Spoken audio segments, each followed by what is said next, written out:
How to fix post crop on Android phone. Hello guys, in today's video I'm gonna show you how to fix post crop on Android phone. First, then open Instagram and then go to your profile.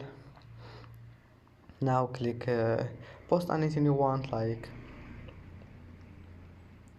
uh, this one here, and now just you will find it like that. If you want to fix it, just click here, this icon here. It's easy.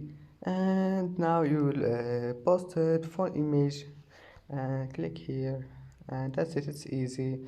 And here you can post it without crop it.